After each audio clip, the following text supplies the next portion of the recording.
We finally left the end zone. Just look at this beautiful scenery. It's marvelous, even though it's a bit different from what we had pictured. We were able to secure a few basic resources and are storing them in our bus. I'm glad we prepared ourselves well for this kind of scenario, especially since our inventories in the end zone ran low. Don't forget that if you need additional information, you can look at our survival guide at any time.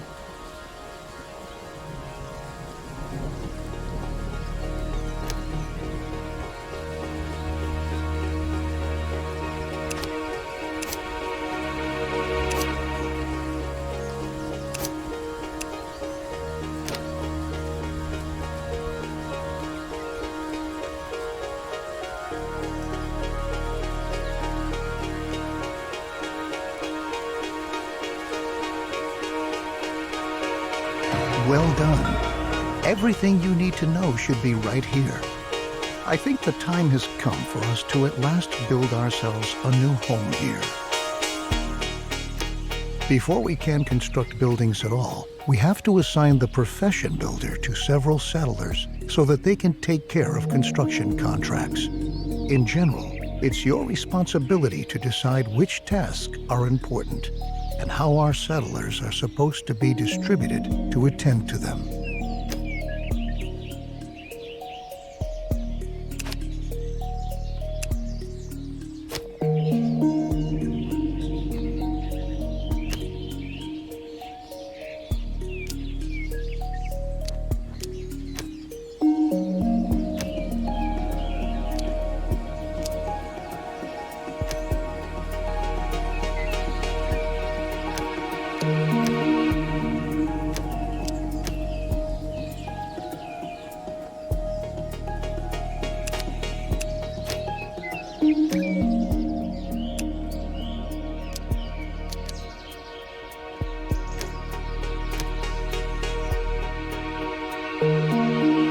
All right, your builders will be ready as soon as construction contracts have been issued.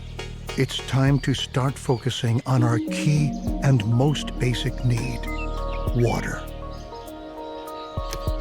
The first thing we ought to do is to establish a working water supply. So we'll move on to our first construction contract. Place and build a jetty by a lake in the vicinity of your town center.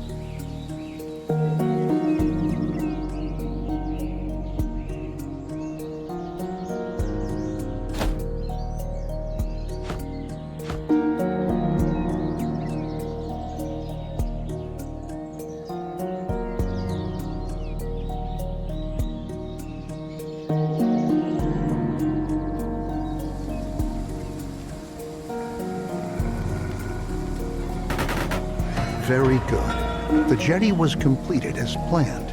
Now we have a place where we can collect water. There are other possibilities to gather water too, but the jetty is the simplest and most cost-effective method. We can obtain and store water from different sources, like a jetty, rain collector, or well in the cistern. The cistern should always be in close proximity to a water source, so that our water carriers don't have to walk too far.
Great. We have now installed a working water supply, and water is now transported from the jetty to our cistern. Consider hiring more water carriers if you don't have enough settlers available. You can never have enough water in storage. Now we should focus on food production. It's important to ensure the supply right from the start. A gatherer's cabin, a hunting lodge, or a fishing hut can directly remedy the situation. I suggest starting with a fishing hut, since we're already located near a lake.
Good work. We've now taken care of our basic supply via food and water.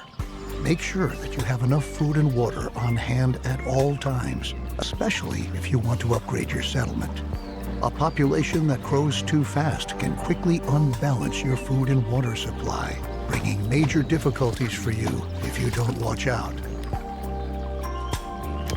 Crops are another excellent way of getting food, because they constantly grow as long as the soil is moist enough. Each seed has different yields and growing times.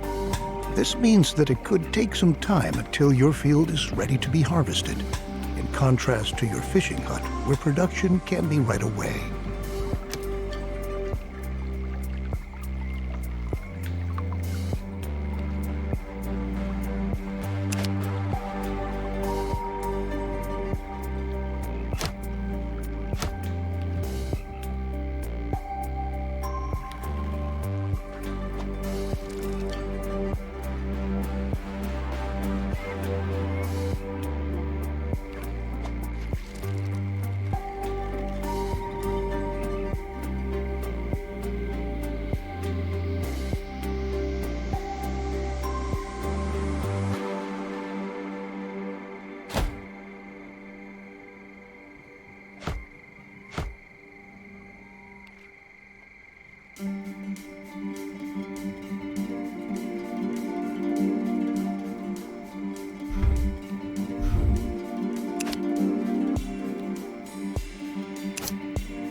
looks good. Remember that we need the widest variety of food sources to stay healthy.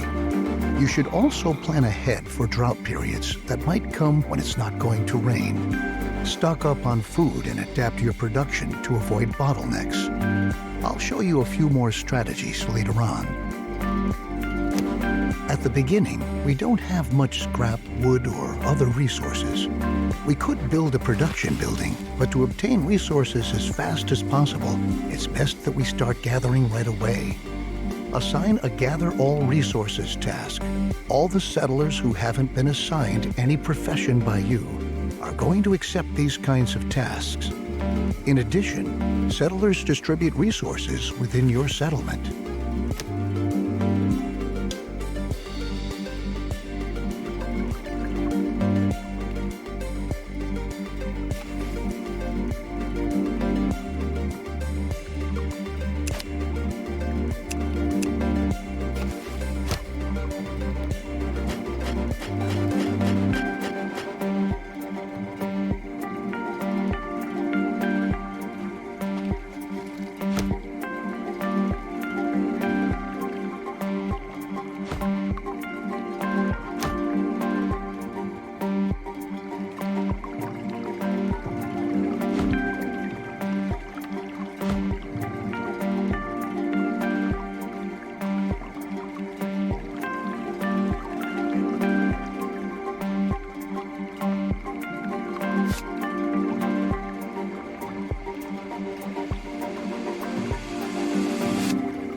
Since we now own plenty of resources, we can start to build a real production building. Then you don't have to always make efforts by hand that collecting is taking place.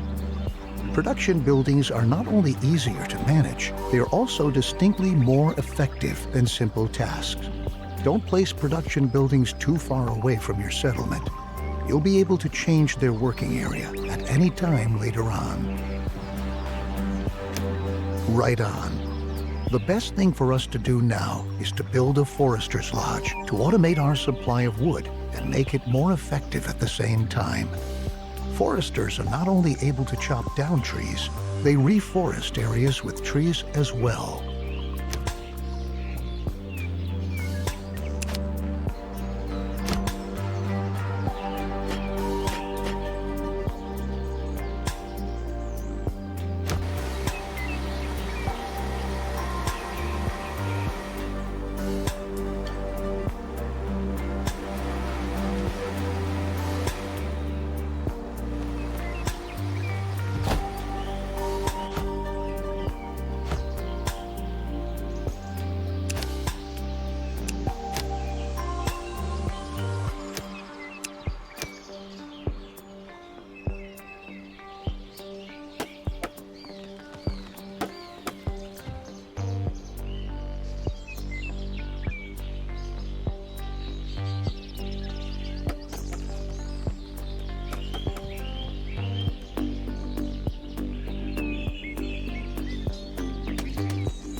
Good job.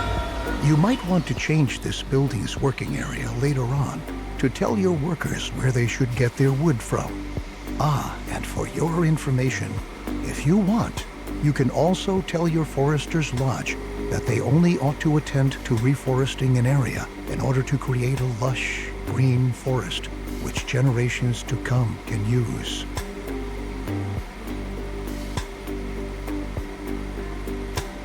Very good. Now we ought to take care of collecting scrap. Scrap is one of the most valuable resources because the quantities present are limited, and we can recover other resources from scrap.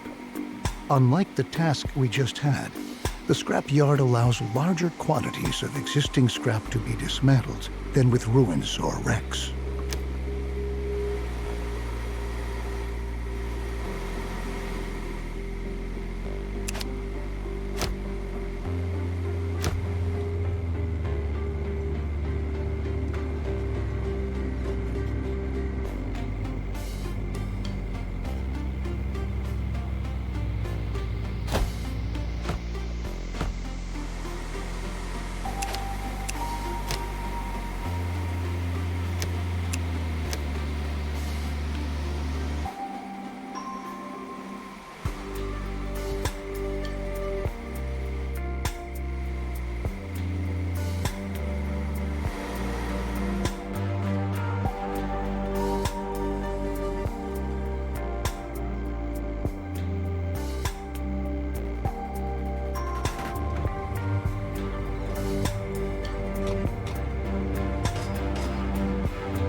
Great. You can change the working area for the scrapyard, too. We can recycle scrap into 4 additional resources: cloth, metal, plastic, and electronics. We'll do that shortly, but for now we ought to take care of your settlers' needs first. Our people want a place to sleep and live. Cabins fulfill their need for safety and privacy and increase the confidence of their inhabitants. In other words, building cabins increases their willingness to start families and reproduce, if you know what I mean.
Besides cabins, you can also provide sturdy houses and shelters as housing. Sturdy houses withstand sandstorms better and have an increased storage capacity to boot. Children living in houses gradually fill up the house's stockpiles. Settlers do not reproduce in a shelter because they lack privacy. Let's return from our excursion into housing and refocus on scrap. With the help of a recycler or refinery, scrap can be sorted into 4 different resources. A recycler always takes scrap apart, one resource at a time, while a refinery automatically produces all 4 resources. To start off, you should build a recycler and produce cloth.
You can instruct your recycler to produce a different resource at a time. It's important that you focus on the resources you really need, at least in the beginning. Cloth and metal look like good options if you want to equip us with protective clothing and tools. Happy settlers are industrious settlers.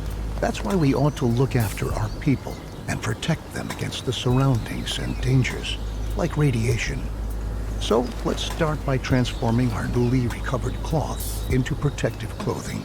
A tailor will be able to help us with that.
We categorize environmental radiation into 4 levels: no radiation, low level, medium level, and high level radiation. The radiation changes constantly and is influenced by weather and contaminated rain. Protective clothing helps to protect us against this kind of radiation, but it takes a while before it's produced. And production relies on a steady flow of incoming resources.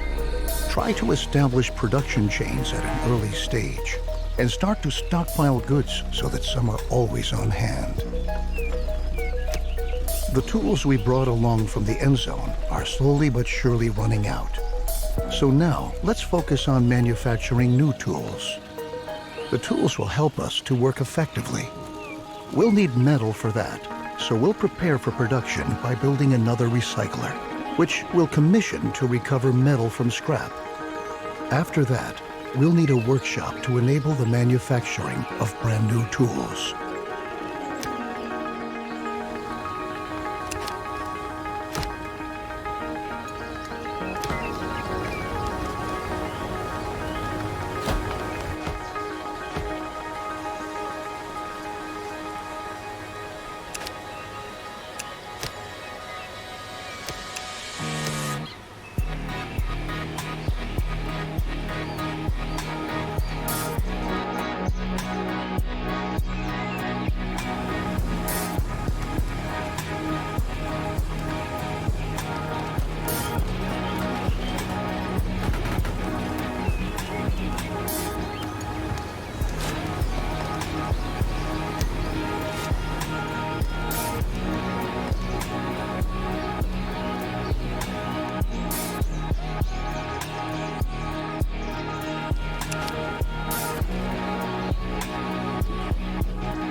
With our lovely new tools, we are now prepared to work effectively. Should you ever run out of metal, keep in mind that you can also instruct your workshop to manufacture tools from scrap instead of metal. Though they won't be quite as effective, it's still better than being forced to work with bare hands. Down in the Endzone, we had sufficient time and resources to educate ourselves properly. But our children don't have this luxury. We ought to build a school and pass on what we've learned. As a result, they will be able to survive and work better and more effectively.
Perfect. Besides the fact that educated children work more effectively, we'll also teach them to be more careful with their protective clothing and tools.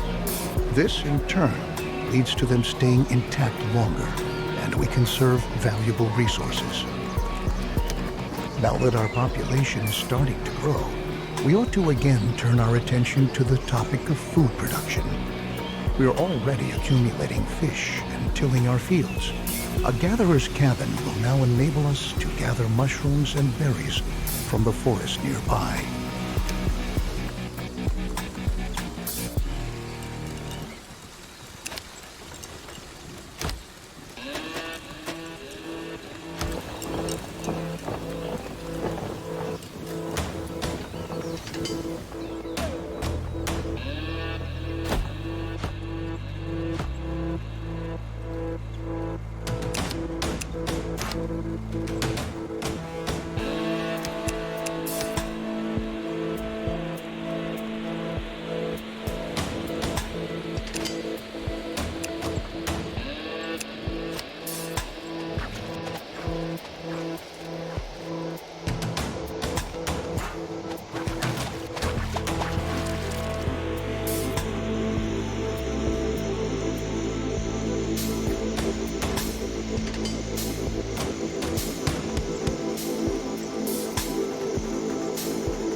Very good.